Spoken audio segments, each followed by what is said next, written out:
अब आगे हम दयानंद सरस्वती की जो सामाजिक सुधार है, समाज संबंधी जो उन्होंने परिवर्तन चाहे थे, या उनका जो सामाजिक दर्शन है, या वो किस तरह से सामाजिक संरचनाओं को देखते हैं, उसकी चर्चा करेंगे। देखें,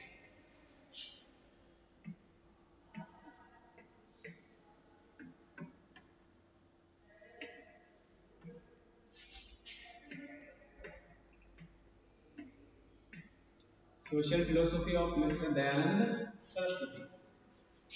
अब देखो, दयानंद सरस्वती के बारे में अगर हम बात कर रहे हैं तो दयानंद सरस्वती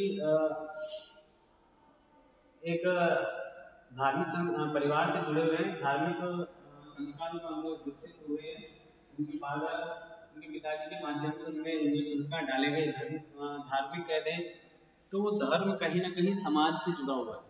वो धर्म जो समाज से जुड़ा हुआ है, उसमें उस समय कुछ अंधविश्वास और कुरीतियों ने प्रवेश कर उस धर्म को इस प्रकार से परिवर्तित किया कि जिस आधार पर उसे सामान्य व्यक्तियों के द्वारा एज इट इज, जैसा वो वर्णित किया गया धर्म के ठेकेदारों के द्वारा, एज इट इज वैसा का वैसा स्वीकार कर लिया गया, जिसका दुष्परिणाम क्या रहा कि उसके द्वारा सामाजिक विखंडन या जो हमारा जो समाज है, उस सामाजिक पिछड़ेपन के कारण जो विचार बन गए, वो व्यवस्था बन गई।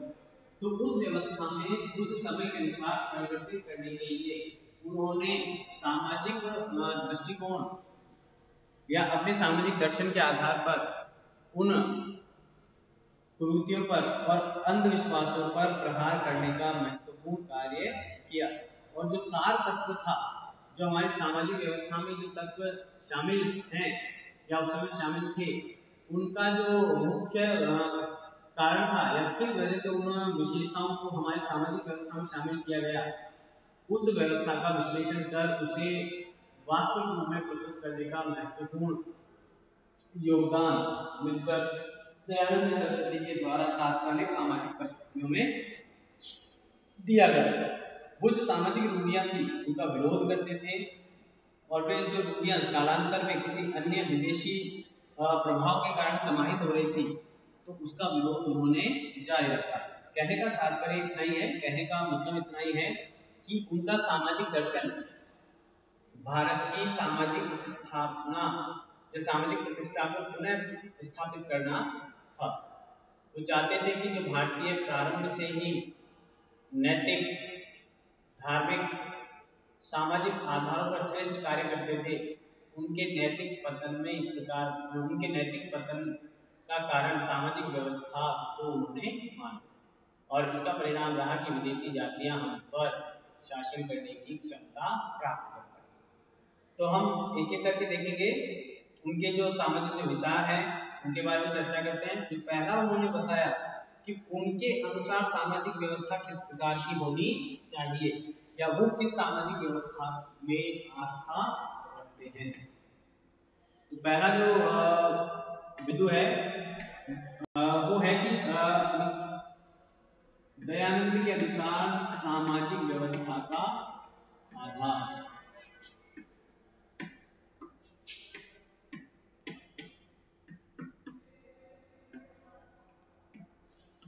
सामाजिक व्यवस्था कहते हैं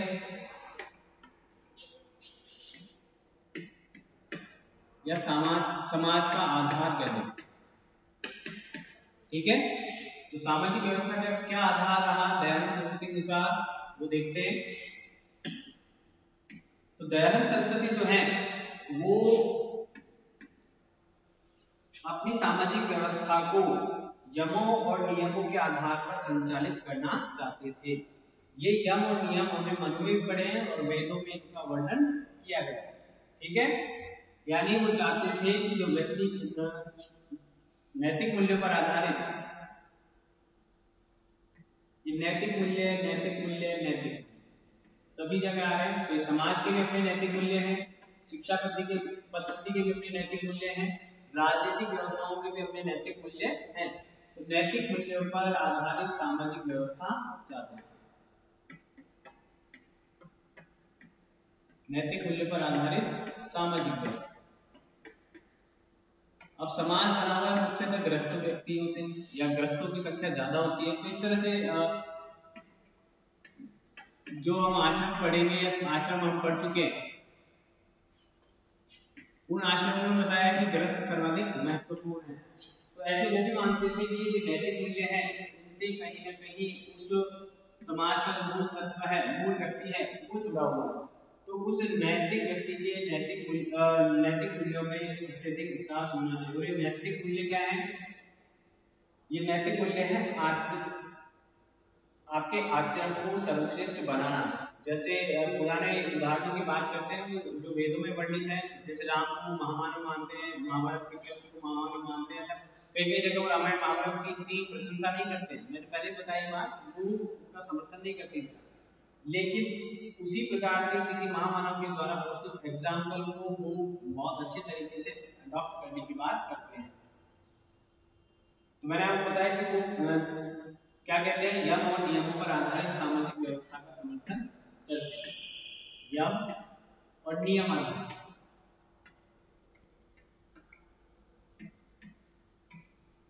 अब यम तो क्या है कि यम तो वो तत्व है मूल जिन पर सामाजिक व्यवस्था आधारित रहेगी। यानी जैसे हमारे संविधान में कह दिया गया समानता, तो समानता एक तत्व हो गया, और समानता को प्राप्त करने के लिए आप जो प्रयास करेंगे या जो माध्यम है, वो माध्यम क्या कहलाएंगे आपके? वो नियमों की तरफ जाएंगे।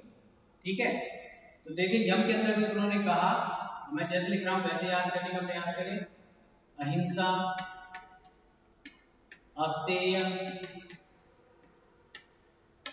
अपरिग्रह, अपरिग्रह, इसके अलावा सत्यनिष्ठा,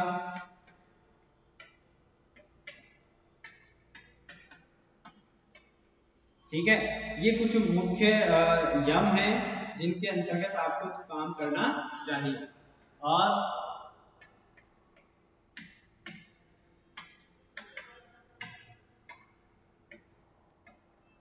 इंद्रिय दमन, ये कुछ मुख्य यम हैं जिनके बारे में बात करें। इसके अलावा प्रसन्नता, मधुरता, सलिलता, दया जिसको कहते हैं, ऐसे नियम हमारे यम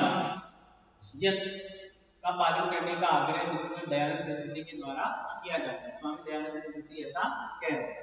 तो अब देखिए, अगर अहिंसा है तो अहिंसा है आपके मन में किसी के प्रति, तो आप वहां पर किसी के साथ हिंसा नहीं करेंगे, यानी आप वहां पर क्रोध भी नहीं करेंगे। यानी हम कहते हैं जिसको अक्रोध, क्रोध नहीं करने से, क्रोध जब आता है तो व्यक्ति किसी भी प्रकार की हिंसा करने के लिए उतारू हो जाता है। अगर उसका क्रोध नहीं है यानी शांत रहना का वो प्रयास करे। सत्यनिष्ठा है तो सिर्फ ऐसे नहीं हाँ सत्य बोलना ठीक है, सत्य भाषण भी करना होगा। जब भी आप बोलेंगे तो सत्य बोलेंगे आप। ऐसा नहीं होता कि हाँ मैं दान देने में विश्वास रखता हूँ या दान देना अच्छा है, लेकिन मैं खुद दान नहीं देता।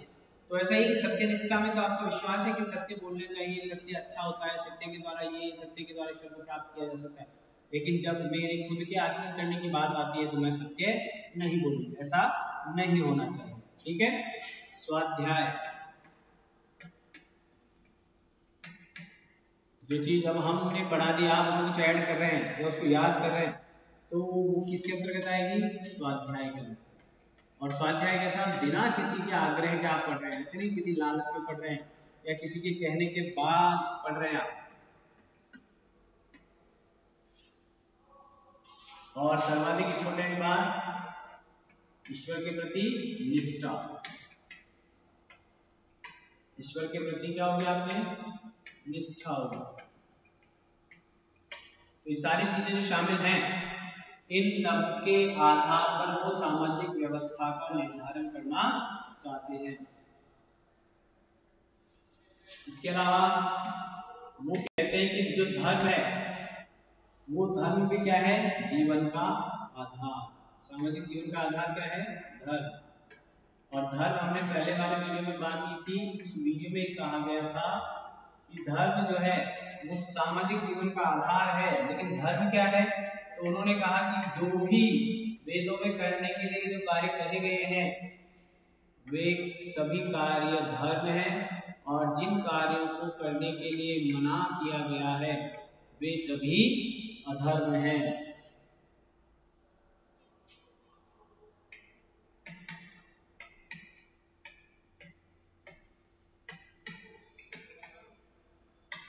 तो अब वेद तो आपने पढ़े नहीं, तो इसलिए भैया वेद बहुत मुश्किल है, बहुत टफ लैंग्वेज में लिखे गए हैं और बहुत बड़े भी होते हैं, बहुत मोटी मोटी किताबों के को लिखा गया था। तो हर कोई उन्हें पढ़ नहीं सकता है, पढ़ने का जब मूड बनाएगा तो उस भाग उसे पढ़ा नहीं जाएगा, थोड़ी देर पढ़ने के बाद वो नहीं पढ़ेगा।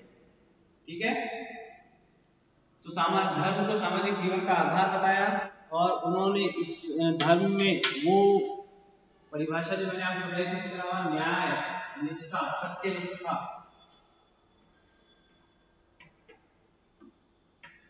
न्याय निष्ठा, सत्यनिष्ठा, ठीक है, ये मुख्य बिंदु थे जिनका आधार लेकर वो एक सामाजिक संरचना डेवलप करना चाहते थे।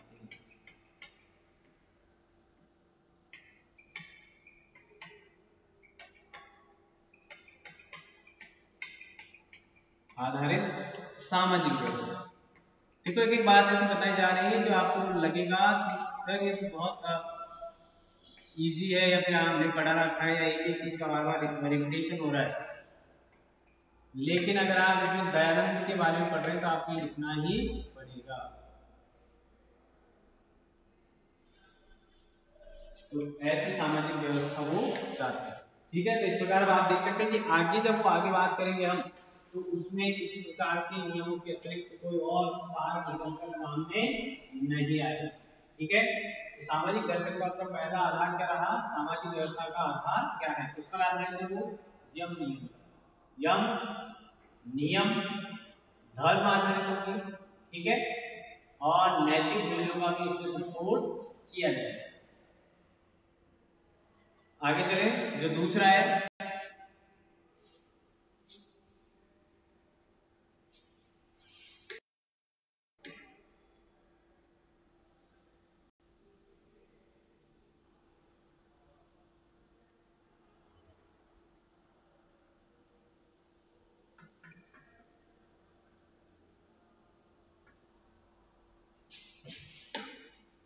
जो विचार है ये सामाजिक विचारों में, वो आता है सामाजिक कुरीतियों का विरोध।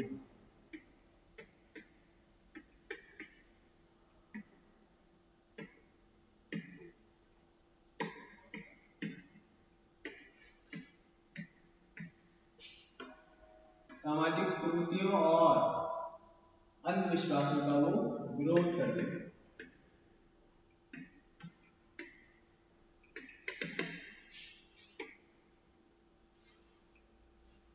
देखें आप, तो उस समय सबसे पहले तो हमें देखना होगा कि उस समय क्या क्या कुरीतियां या अंधविश्वास प्रचलित थे। तो उन अंधविश्वासों में सबसे बड़ा जो कुरीति थी या वो थी छुआछूत या अस्पृश्यता। तो अस्पृश्यता के विरोधी, छुआछूत के विरोधी ये भी थे, तिलक भी थे, सभी तिलक। आज भी हम अस्पृश्यता को हमने कानूनी अपराध बना दिया। तो उन्होंने भी अस्पृश्यता को अनुचित माना क्योंकि वो वेदों में वर्णित नहीं थी या वेदों में इस प्रकार का कोई उल्लेख नहीं मिलता।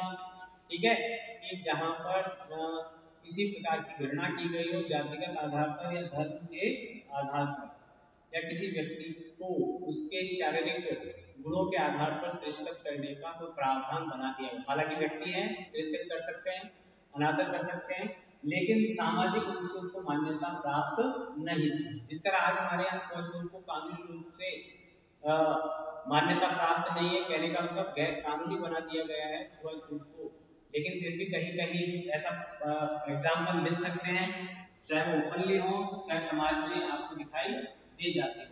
ठीक है, आप तक वो खबर पहुंचे या ना पहुंचे। तो इसी तरह हम भी बात करें कि ये इस प्रकार की अस्पृश्यता यानी छुआछूत का समर्थन नहीं करते थे। जातिगत हो, कर्म आधारित हो, किसी प्रकार की शारीरिक संरचना को लेकर हो या मानसिक आधार पर किसी प्रकार की अस्पृश्यता या छुआछूत का समर्थन नहीं करते थे।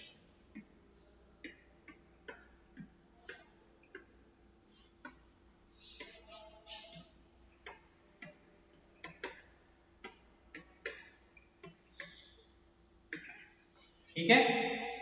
दूसरी जो एक अंधविश्वास उस समय प्रचलित था, विदेश यात्रा को लेकर।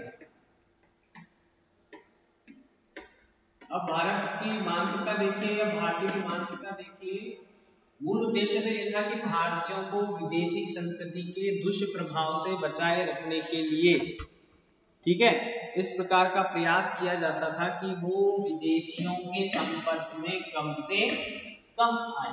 ठीक है, लेकिन इसका तरीका उन्होंने क्या निकाला कि विदेश यात्रा को उन्होंने इस प्रकार से व्याख्या की उसकी कि जो भी व्यक्ति विदेश यात्रा करेगा वो भारतीय संस्कृति के अनुरूप पवित्र नहीं रहेगा या वो अपवित्र हो जाएगा। ऐसा उन्होंने माहौल बनाया, इस तरह का वातावरण विदेश यात्रा के संदर्भ में तैयार किया। तो इन्होंने कहा कि विदेश यात्रा किसी भी प्रकार से अधर्म नहीं है, ये धर्म सम्मत है, या धर्म को इससे जोड़ते नहीं थे कहने का। ठीक है, यानी ये विदेश यात्रा धर्म या अधर्म का कोई विषय नहीं है। आप देखिए भारत में भी कई विदेश यात्री आए शिक्षा के लिए या किसी अन्य माध्यम से, और यहाँ से भारतीय भी कई राष्ट्रों की यात्रा करने गए, धर्म प्रचार के लिए की हो, चाहे अशोक ने अपने बेटी को भेजा हो, चाहे बेटों को भेजा हो, या किसी अन्य को भेजा हो, श्रीलंका भेजा हो, कहीं और भेजा हो, कहीं और भेजा हो। तो इसका मतलब वो कह रहे हैं कि विदेश यात्रा किसी प्रकार से अधर्म नहीं है, यानी वो विदेश यात्राओं का समर्थन करते थे, क्योंकि ये और उनका ये मानना भी था। एक तो इससे पहली बात तो कि विदेश यात्रा का समर्थन कर रहे हैं, जो कि उस समय का सबसे बड़ा अंधविश्वास माना जाता है। दूसरी बात, इसका कारण क्या देते थे, एक तो स्वदेश का हित होगा, अपने देश का क्या होगा, हित होगा, मुख्यतः कैसा, आर्थिक लाभ का, पहली बात। ठीक है, यानी उन्नति होगी। और दूसरा ये कहते हैं कि क्या है, विदेश यात्रा आपका परीक्षण भी है, आपकी पवित्रता का क्या है, ये परीक्षण भी है कि आप अपने मूल्यों पर किस प्रकार से दृढ़ रह सकते हैं, या आप अपने मूल्यों को किस प्रकार से मजबूती के साथ पालन कर सकते हैं। अब देखिए गांधी भी गए थे, गांधी ने अपनी मां से 2 वचन दिए थे कि मैंने आपको पहले बताया होगा, एक तो मैं मांस नहीं खाऊंगा, मांस मदिरा का प्रयोग नहीं करूंगा, और दूसरी बात विदेशी महिला के साथ विवाह नहीं करूंगा, संपर्क नहीं रखूंगा। तो इन्होंने आजीवन, वो अपनी आस्था पर थे, अपनी मां को जो उन्होंने वचन दिया उसका उन्होंने आजीवन पालन किया। विवेकानंद रह गए हैं विदेश में, भारत का सांस्कृतिक रूप से धार्मिक रूप से झंडा बुलंद करने वालों में विवेकानंद का भी नाम आता है, स्वामी विवेकानंद का।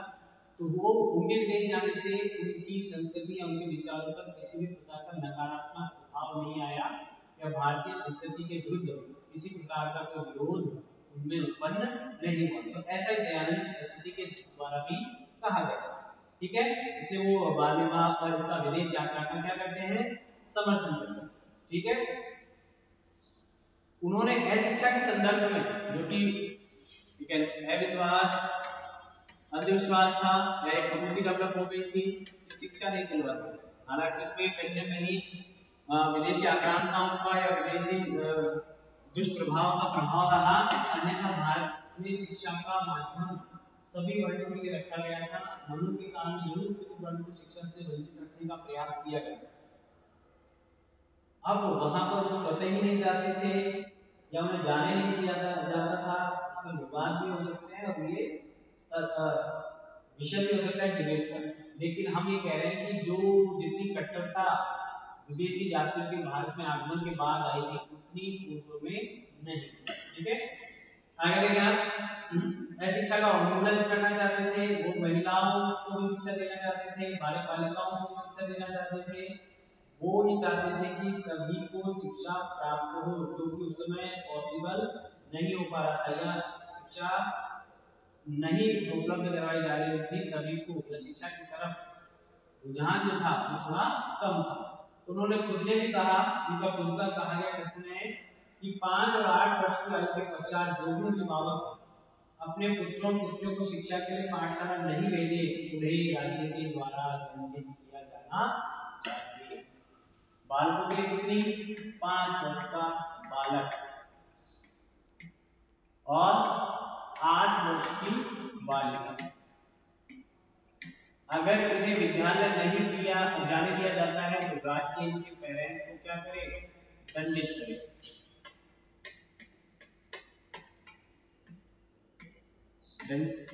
दंडित करे, पनिश करे इनके माता पिता। यानी वो अशिक्षा का विरोध करते थे और अशिक्षा को दूर करना सर्वाधिक आवश्यक ठीक है। आगे देखिए आप,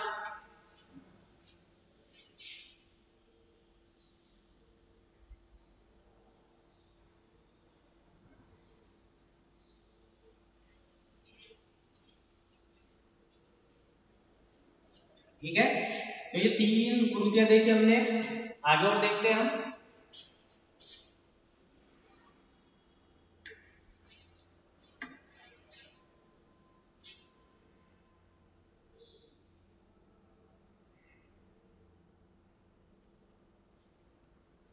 पर्दा प्रथा के विरोधी थे, हालांकि वो महिला वाले में पढ़ लेंगे, उसको देखेंगे भी।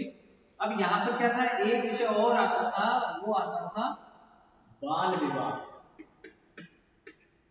तो ये बाल विवाह में विरोधी थे। ये सबसे बड़ी उस समय कुरीति थी और जिस कारण से की जाती थी वो कारण भी मैंने आपको बताया। सुंदर बालिकाओं का अपहरण कर लिया जाता था आक्रांताओं के द्वारा, हमलावरों के द्वारा। उसका समाधान क्या निकाला? बाल विवाह कर दिया। ठीक है। तो बाल विवाह कर देने से उस समस्या का समाधान हुआ या नहीं हुआ, लेकिन भारतीय समाज में या भारतीय सामाजिक जीवन में एक प्रकार की कुरीति का प्रवेश हो गया था। तो उस कुरीति को दूर करने के लिए उन्होंने सुझाव दिया कि बाल विवाह नहीं होना चाहिए। ठीक है। अनैतिक मानते थे। क्या मानते थे इसे? अनैतिक है। ऐसा मानते थे वो। दूसरी बात उन्होंने कहा कि 16 वर्ष से कम और 24 वर्ष से अधिक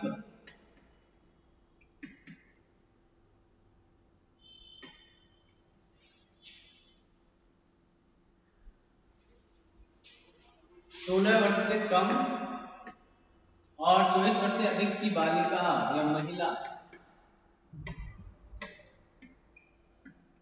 विवाह हेतु उपयुक्त नहीं है।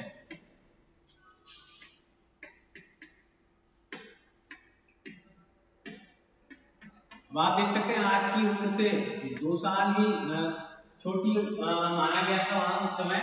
आज 18 साल के बालक बालिकाएं बालिग हो जाते हैं। उन्होंने 16 वर्ष की मांग नहीं, किसके लिए? बालिका के लिए। ऐसे बालकों के लिए कहा उन्होंने 24 से ऊपर और 48 से नीचे।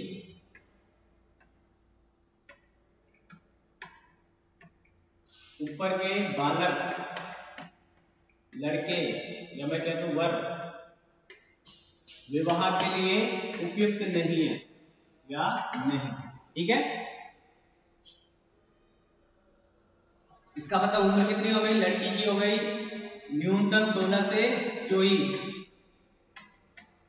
और बालक की कितनी हो गई? 24 से, या हम कहते हैं अगर आश्रम व्यवस्था का समर्थन करते हैं तो 24 का पूर्ण होने के बाद 25 में लगने तक, 25 से लेकर 48 साल तक का तो बालक और 16 से 24 साल तक की बालिका का विवाह होना चाहिए। यानी बाल विवाह किसी भी हालत में नहीं होना चाहिए, क्योंकि पहले कभी ऐसे उदाहरण मिले नहीं थे। और उन्होंने क्या कहा कि बाल विवाह के अलावा आप देखें कि वो जो गंधर्व विवाह जो हमारे यहाँ पहले भी प्रचलित थे पुराने समय में, देवताओं के समय की बात करें तो ऐसे ये भी कह रहे हैं कि बालक बालिका की उम्र हो, बालक की उम्र हो और दूसरा वो विवाह करने के लिए स्वयं वर या वधू का चयन करे, वर या वधू का चयन करे। माता पिता की सहमति हो भी सकती है और नहीं भी, वो माता पिता की सहमति का समर्थन नहीं करते, क्योंकि जो आने वाला जो जीवन है वो उन वर वधू को ही व्यतीत करना है, तो उनका निर्णय होना चाहिए। अब स्वयंवर भारत में कोई नई प्रथा नहीं है, प्राचीन काल से स्वयंवर होते आए हैं।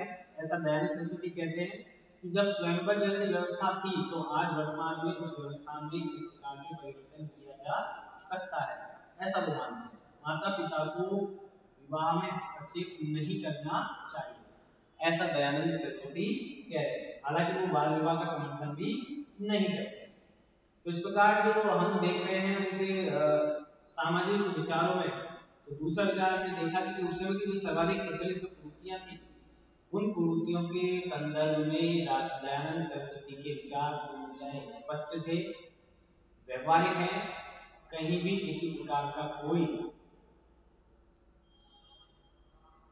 ऐसा समर्थन नहीं किया है जो कि सामाजिक दबाव में उनके द्वारा किया गया। ये सब उस समय के समाज को चुनौती देने वाले कार्य वो कर रहे हैं। उसके अलावा देखें वर्ण व्यवस्था का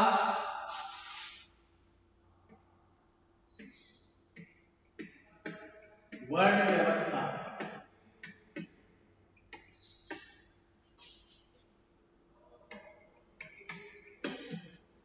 वर्ण व्यवस्था आप जानते हैं, पहले भी चर्चा कर ली है। मनु में वर्ण, चार वर्ण समाज में विकसित हुए थे, ब्राह्मण, क्षत्रिय, वैश्य और शूद्र। तो इन चारों वर्णों के प्रति या इस वर्ण व्यवस्था के प्रति दयानंद सरस्वती समर्थन रखते हैं या इसमें विश्वास रखते हैं, लेकिन उनका मानना है कि जो वर्ण व्यवस्था है जो समर्थन रखते हैं, इसका मतलब उनका मानना क्या है, इसको देखिए, ये एक वैज्ञानिक पद्धति पर आधारित है। वर्ण व्यवस्था किस पर आधारित है? वैज्ञानिक पद्धति।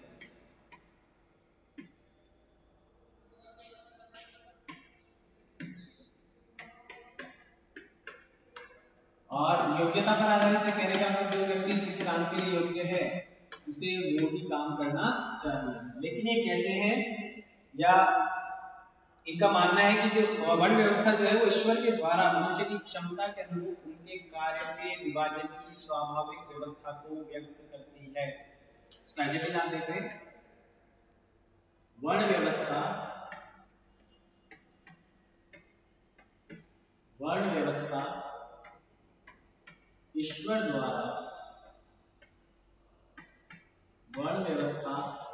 ईश्वर द्वारा मनुष्य की क्षमता के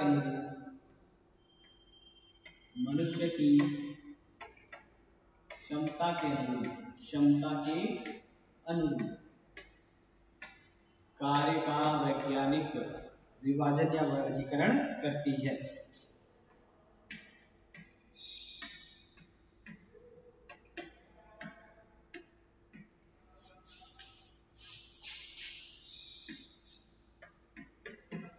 उनके कार्यों की विभाजन पद्धति है।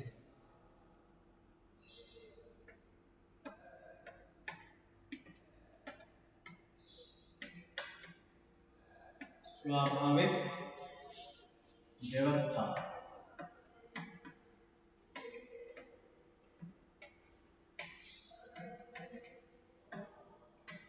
को व्यक्त करते हैं। अब यहां तक तो किसी प्रकार की कोई दिक्कत नहीं होनी चाहिए, ठीक है। यहां दिक्कत है भी नहीं क्योंकि हो भी नहीं सकती। कैसी है? ईश्वर के द्वारा की गई पहली बात, क्षमता के अनुरूप कार्यों का विभाजन करने की स्वाभाविक व्यवस्था है।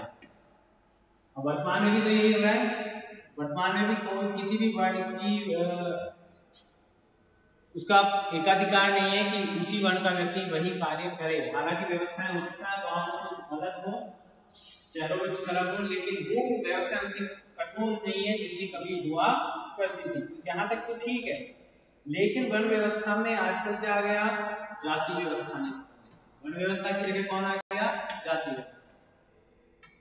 तो जाति व्यवस्था ऊंच नीच का व्यवहार यानी असमानता।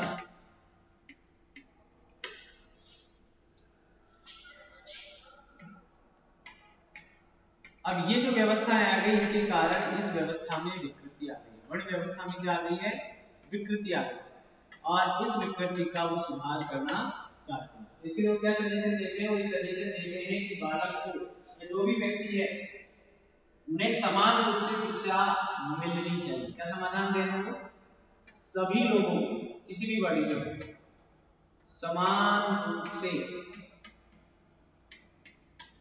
सभी को शिक्षा दी जानी चाहिए। समान शिक्षा, समान रूप से सभी को समान शिक्षा दी जानी चाहिए। उसके बाद डिसाइड करना चाहिए कि किस व्यक्ति को किस वर्ण में रखा जाना चाहिए।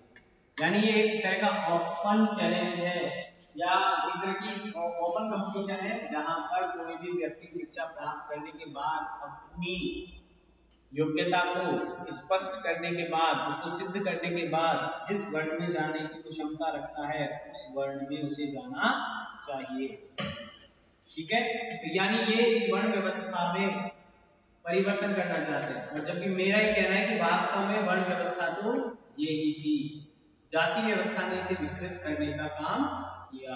ठीक है, तत्पश्चात उसके वर्ण का निर्धारण किया जाना चाहिए।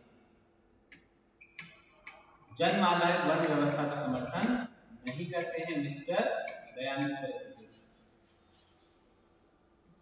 तब उसके वर्ण का निर्धारण करना चाहिए। ये अपने आप में सही है, ये और वैज्ञानिक हो जाते हैं, या ये अपने मूल स्वरूप को धारण कर लेते हैं। ठीक है,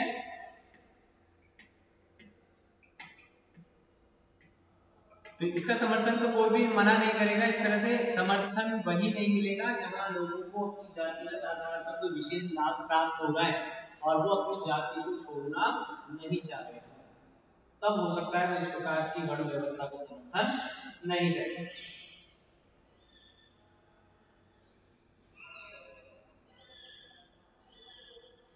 कार्य हमने पहले भी चर्चा कर रखे हैं, इसलिए हमें कार्य की चर्चा करने की आवश्यकता नहीं।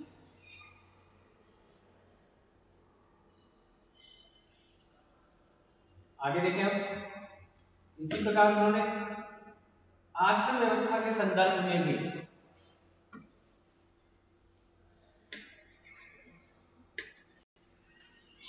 अगला जो हमारा बिंदु है, यह जो विचार है सामाजिक को लेकर, ये सब उस समय प्रचलित थे।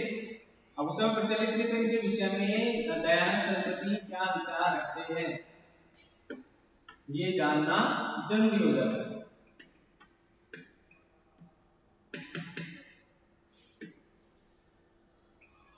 ठीक है, आश्रम व्यवस्था पर इनके क्या विचार रहे तो देखें। तो आश्रम व्यवस्था का इन्होंने क्या किया, समर्थन किया, क्योंकि वो भी एक प्रकार से व्यक्ति को अपने उद्देश्यों के प्रति सचेत करते हैं।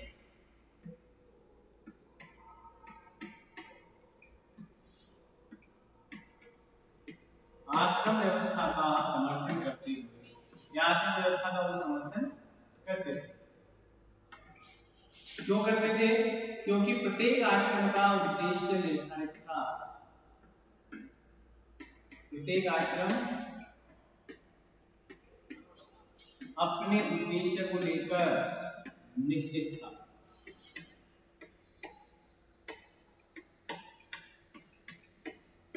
जैसे ब्रह्मचर्य आश्रम के अंतर्गत आपको एजुकेशन प्राप्त करनी है, गृहस्थ आश्रम में आप धन अर्जित कर सकते हैं और परिवार को बढ़ा सकते हैं। ऐसे ही वानप्रस्थ आश्रम में क्या करता था, वो अपने सांसारिक मोह को कम करने के लिए, जो भौतिक पदार्थ हैं उनका उपभोग या उपयोग कम करना, धीरे धीरे कम कर देता था, कम करना प्रारंभ कर देता था। 4 की जगह 1 शेड का प्रयोग कर रहा है, कार की बजाय पैदल चल रहे हैं। आज का आदमी मोबाइल की जगह की स्मार्टफोन की जगह की पेड फोन का प्रयोग कर रहा है। ठीक है, इस तरह की बात करता था। तो थोड़ा थोड़ा क्या हो रहा है, मोह कम हो रहा है ना। और जब संन्यास आश्रम आता था तो संन्यास आश्रम में तो वो सभी प्रकार की इच्छाओं से मुक्त होकर जन कल्याण के लिए निकल पड़ता था, घर त्याग देता था। ठीक है, स्थायी उसका कोई पता नहीं होता था, स्थायी रूप से कहाँ निवासित हो रहा है। जैसा आपने देखा होगा, तो अब जरूरी नहीं है कि कईयों को संन्यास या मोक्ष की इच्छा पहले हो गई तो उन्होंने अपने गृहस्थ आश्रम से डायरेक्ट संन्यास में प्रवेश कर लिया, या ब्रह्मचर्य जो आश्रम था वहां से सीधा ही उन्होंने गृहस्थ आश्रम में प्रवेश संन्यास आश्रम ले लिया, संन्यास ले लिया, संन्यास आश्रम में प्रवेश कर लिया। शंकराचार्य हो, महात्मा बुद्ध हो, इन्होंने गृहस्थ में, महावीर स्वामी हो, गृहस्थ आश्रम में से डायरेक्ट संन्यास, वानप्रस्थ की जरूरत। ठीक है, तो इनका निश्चित कोई ठिकाना नहीं होता था, कहाँ यात्राएं कर रहे हैं, कहाँ यात्रा नहीं कर रहे हैं, कोई संपत्ति इकट्ठी नहीं की थी, परिवार का बढ़ाया नहीं था इन्होंने। जिन्होंने बढ़ा रखा था क्रम से जो जा रहे थे उन्होंने परिवार का पूर्णतः त्याग कर दिया था। तो इस तरह की जो धारणा है वो एकदम उचित थी। प्रत्येक व्यक्ति को पता होता था कि मुझे क्या करना है और किस अवस्था में मेरे पास क्या उपलब्धि होनी चाहिए, निर्धारित था। तो और वो निर्धारित क्या था, धर्म, अर्थ, काम और मोक्ष, ये चार पुरुषार्थ प्राप्त करने के लिए आश्रम व्यवस्था का निर्धारण हुआ, और उसके आधार पर ही व्यक्ति अपने जीवन की वैधता या उपयोगिता साबित कर सकता है।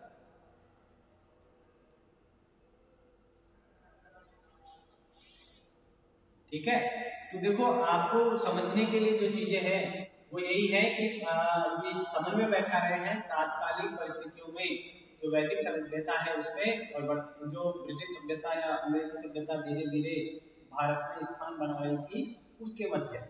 तो उन्होंने ये कहा कि ये जो आश्रम व्यवस्था है ये भी किसी प्रकार से पश्चिमी सभ्यता से कम नहीं है या वहां से कमजोर नहीं है।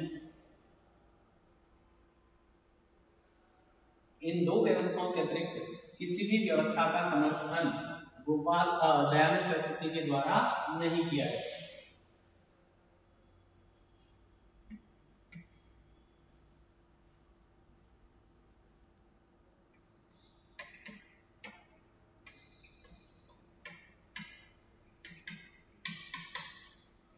इनकी वैज्ञानिकता क्या थी कि अपने दायित्व को पूरा करते हुए,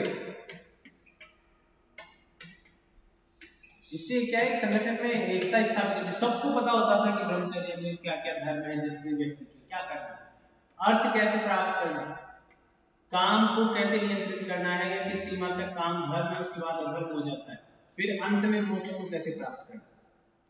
यहाँ पर जिस तरह वर्ण व्यवस्था में हर वर्ण के आधार पर निर्धारित किया गया था, तो यहाँ ऐसा नहीं था। यहाँ क्षत्रिय धर्म भी था, ब्राह्मण धर्म को भी अपना पालन करना था, शूद्र धर्म को भी अपने धर्म का पालन करना था। ब्राह्मण अर्थ कैसे कमा सकता है, क्षत्रिय के लिए अर्थ कैसे प्राप्त किया जा सकता है, वैश्य के लिए अर्थ की प्राप्ति कैसे की जा सकती है, इस प्रकार चार उद्देश्यों को लेकर, पुरुषार्थों को लेकर नियम निर्धारित थे। ब्रह्मचर्य में ब्राह्मण क्या करेंगे, ब्रह्मचर्य आश्रम में क्षत्रिय का कैसे कर्म होंगे, ब्रह्मचर्य आश्रम में ब्राह्मण बढ़िया कैसा, वैश्य क्या करेगा, शूद्र के लिए ब्रह्मचर्य आश्रम में क्या पालन करने, तो इस तरह के नियमों का निर्धारण किया गया। तो ऐसा करते करते वो अंतिम लक्ष्यों को क्या कर लेते थे, प्राप्त कर।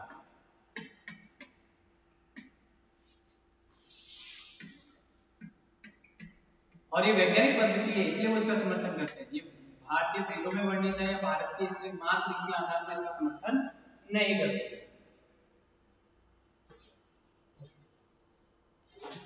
यानी उन्होंने भारतीय वेदों को प्रामाणिकता या तर्क के आधार पर उचित स्थान उपलब्ध करवाया या उसकी उपलब्धता या उसकी व्यवहारिकता को साबित किया। अब देखें आगे, जो हमारा जो बिंदु है,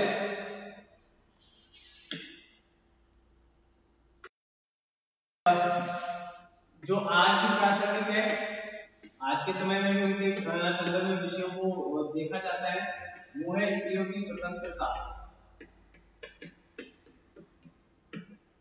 देखो विचार हमारे नहीं है, दयानंद सरस्वती के या आपके हिसाब से उनका सोचना क्या था, क्योंकि वो अपने समय के लीडर रहे हैं सभी, तो उनका अनुसरण करने वाले व्यक्ति भी उसी प्रकार से उस चीज का पालन करते थे जिस प्रकार से दयानंद सरस्वती उसका पालन करते थे। आइडियल जो व्यक्ति होते थे वो थे। अब आइडियल क्या सोचता है तो अन्य लोग भी वैसा आचरण करेंगे। तो दयानंद सरस्वती जो है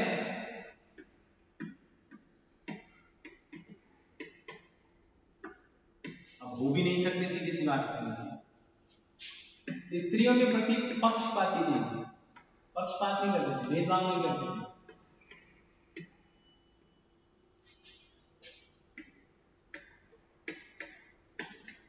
पक्षपात नहीं करते।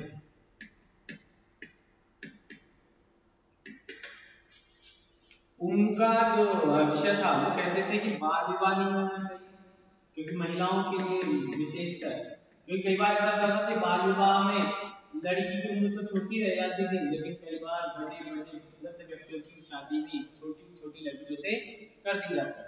तो इस प्रकार के बाल विवाह का वो क्या करते थे, विरोध करते थे। ठीक है, तो बाल विवाह यहाँ भी आया, यहाँ आया महिलाओं की स्वतंत्रता के संदर्भ में, यानी उन बालिकाओं को, पहली बात हमने कहा 16 कम से कम 16 वर्ष की उम्र होनी चाहिए, युवतियों की इच्छा पर निर्भर होना चाहिए, जो कि स्वयंवर से मिलती है। स्वयंवर के समान पद्धति का वो क्या करते हैं, समर्थन। इसका मतलब वो महिलाओं को छूट देने या उनके साथ समानता का समर्थन करते हैं। दूसरी जो सामाजिक व्यवस्था थी महिलाओं के प्रति वो थी बहु विवाह, तो बहु विवाह का समर्थन नहीं करते हैं वो।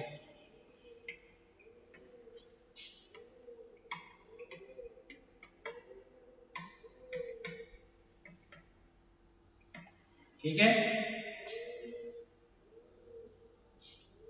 अगर पुरुष कहीं दूर भी जाते हैं, विदेश भी जाते हैं, तो वहां वो विवाह कर ले, इसका समर्थन नहीं करते हैं। वो कहते हैं कि अगर विदेश जाते हैं, आप दूर जा रहे हैं कहीं, तो आप अपनी पत्नी को क्या करें, साथ लेकर जाएं। एक पति के जीवित रहते हुए दूसरा विवाह किया जाना उनके अनुसार उचित नहीं था। ठीक है, ऐसे ही वो सती प्रथा का भी विरोध करते थे, क्योंकि उस समय की प्रचलित महिला विरोधी परंपराएं हैं, ऐसा माना जाता है। पुरुष को नहीं कहा जाता कि पुरुष सती प्रथा का, मतलब पुरुष की उसकी स्त्री की मृत्यु होने पर वो अपना जीवन त्याग दे, ऐसा कुछ भी नहीं था। महिलाओं के प्रति ऐसी व्यवस्थाएं थी। हालांकि केसरिया करते थे पुरुष, लेकिन ज्यादातर व्यवस्थाओं में केसरिया या स्त्री की मृत्यु होने पर पुरुष अन्य विवाह नहीं करेंगे या स्त्री के साथ भस्म हो जाएंगे, जलेंगे, ऐसी कोई प्रथा नहीं थी। मेरे कहने का मतलब है कि सती प्रथा मूलतः है स्त्रियों के या पूर्वज से स्त्रियों के लिए ही बनाए गए थे। इस सती प्रथा का क्या करते थे, विरोध करते थे, और वो चाहते थे कि स्त्री पुरुष यानी विधवा विवाह का समर्थन,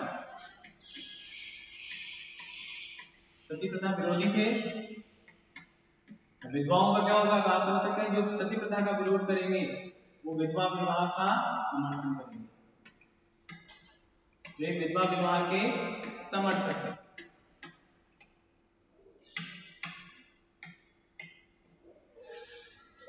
विधवा पुनर्विवाह के समर्थक रहे।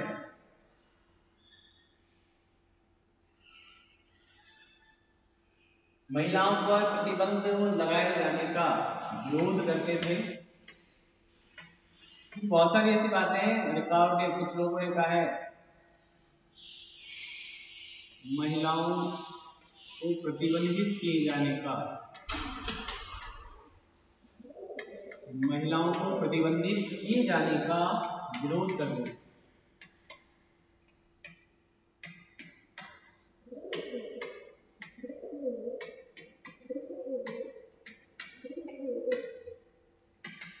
अनैतिक मानते थे उस चीज को।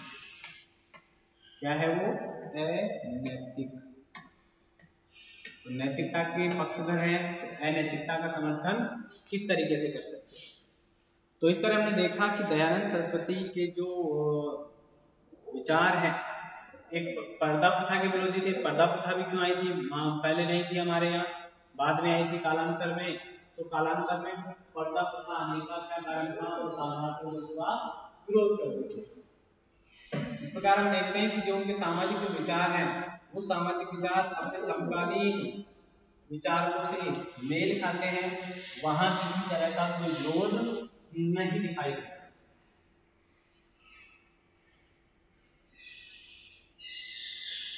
उन्होंने इस प्रकार के सामाजिक विचारों को अपने जीवन में भी उतारा। वो स्वयं भी किसी प्रकार के जातिगत भेदभाव, स्त्री विरोधी कार्य या धर्म विरोधी कार्य या राष्ट्र विरोधी कार्यों में शामिल नहीं होते।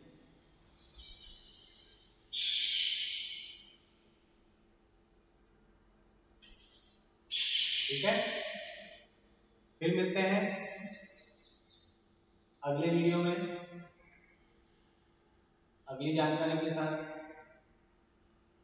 जैसा कि मानना है, एक तो राष्ट्र संबंधी विचार बच रहे हैं इसमें, और एक राजनीतिक विचार बच रहे हैं, जिनकी बात हम आगे करेंगे। तब तक हम लोग देखें और देखें आधुनिक समय में इनमें किस प्रकार से सामंजस्य बैठाने का प्रयास किया जा रहा है, या आधुनिक समय में किस प्रकार से इनमें वैचारिक समन्वय स्थापित किया जाए कि आज कौन कौन से ऐसे विचार हैं जिनके परिवर्तित किया जाना चाहिए या जिनको परिवर्तित किया जाना बेहद मुश्किल साबित हो सकता है। तो हम उन सामाजिक सुधारों के प्रति किस प्रकार से कार्य कर सकते हैं। अगर हमें व्यक्तियों को समझना है तो हमें देखना होगा कि आज कौन सा सुधार करना बेहद मुश्किल हो सकता है। तब हमें पता लगेगा कि उस समय के सामाजिक, आर्थिक, राजनीतिक सुधारों के लिए इन व्यक्तियों ने किस प्रकार से अपना महत्वपूर्ण योगदान दिया था। ठीक है, फिर मिलते हैं नेक्स्ट वीडियो।